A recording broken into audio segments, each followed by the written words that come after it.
ডিসেম্বরে বাড়ছে লক্ষ্মীর ভান্ডারের ভাতা, প্রতি মাসে এবার 1500 এবং 1800 টাকা করে দেবে। লক্ষ্মীর ভান্ডার প্রকল্প নিয়ে বড় খবর সামনে এলো, মহিলাদের মুখে হাসি, রাজ্যে নতুন আশার হাওয়া। লক্ষ্মীর ভান্ডার স্কিমে থাকছে চমক, এবার কি তবে 1500 টাকা পাবেন সাধারণ মহিলারা? ভাতা বাড়ছে কি সত্যি? লক্ষ্মীর ভান্ডার নিয়ে জল্পনা তুঙ্গে, অপেক্ষায় রয়েছে 2 কোটির বেশি মহিলা। লক্ষ্মীর ভান্ডারে চলে এলো বড় আপডেট, রাজ্য জুড়ে মহিলাদের মুখে ফুটবে হাসি, ঘোষণা হবে খুব শীঘ্রই। মমতার লক্ষ্মীর ভান্ডার ফের শিরোনামে, তাহলে কি ডিসেম্বর থেকেই লক্ষ্মীর ভান্ডারের টাকা বাড়তে চলেছে? দেখুন, পশ্চিমবঙ্গের মহিলাদের জন্য লক্ষ্মীর ভান্ডার প্রকল্প রাজ্য সরকারের অন্যতম জনপ্রিয় এবং সফল সামাজিক উদ্যোগ হিসেবে পরিচিত। 2021 সালে মুখ্যমন্ত্রী মমতা বন্দ্যোপাধ্যায় এই প্রকল্পের সূচনা করেন। মূল উদ্দেশ্য ছিল রাজ্যের মহিলাদের আর্থিকভাবে আরও স্বনির্ভর করে তোলা। শুরু থেকে এই প্রকল্পটি বিপুল সাড়া ফেলে, কারণ এটি সরাসরি মহিলাদের ব্যাংক অ্যাকাউন্টে মাসিক ভাতা হিসেবে অর্থ পাঠায়। বর্তমানে সাধারণ শ্রেণীর মহিলাদের জন্য মাসিক 1000 টাকা এবং তপশিলি জাতি উপজাতি শ্রেণীর মহিলাদের জন্য 1200 টাকা নির্ধারিত হয়েছে। এই টাকার মাধ্যমে অনেক গৃহিণী তাদের পরিবারের দৈনন্দিন খরচে সহায়তা করতে পারছেন। রাজ্যের প্রায় প্রত্যেকটা ব্লক, গ্রাম ও শহরে এই প্রকল্পের সুবিধা পৌঁছে গেছে। তবে সম্প্রতি লক্ষ্মীর ভান্ডার প্রকল্পকে কেন্দ্র করে নতুন আলোচনা শুরু হয়েছে। রাজ্য জুড়ে গুঞ্জন উঠেছে ডিসেম্বর মাস থেকে ভাতার পরিমাণ বৃদ্ধি পেতে পারে।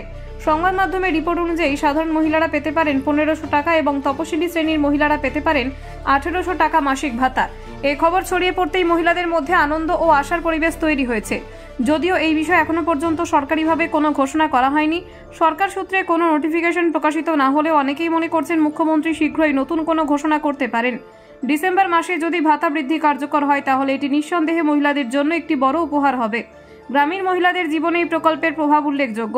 লক্ষ্মীর ভান্ডারের টাকায় অনেকেই তাদের সন্তানদের পড়াশোনা চালিয়ে যাচ্ছেন, কেউ আবার ছোট ব্যবসা শুরু করেছেন।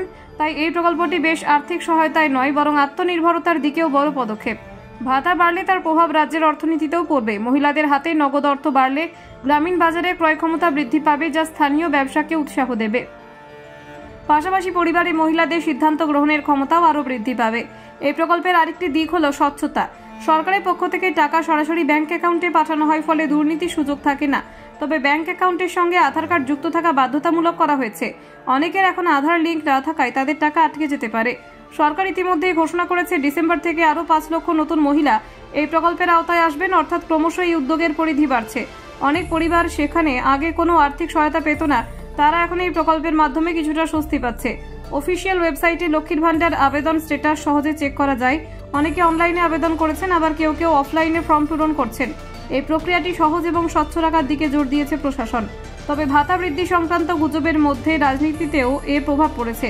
বিরোধী দলগুলো প্রশ্ন তুলছে, নির্বাচনের আগে সরকারের এই পদক্ষেপ কি রাজনৈতিক উদ্দেশ্য প্রণোদিত? আবার শাসক শিবিরের দাবি এটি কেবলমাত্র মহিলাদের উন্নয়নের লক্ষ্যেই নেওয়া পদক্ষেপ। লক্ষ্মীর ভান্ডার এখন শুধু একটি প্রকল্প নয়, অনেক মহিলার জীবনের অবিচ্ছেদ্য অংশ হয়ে উঠেছে। এই স্কিমের মাধ্যমে রাজ্যে নারী ক্ষমতায়নের এক নতুন অধ্যায় রচিত হয়েছে। সরকারও একে আরও শক্তিশালী করতে চায়। Bureau report, news prime Times.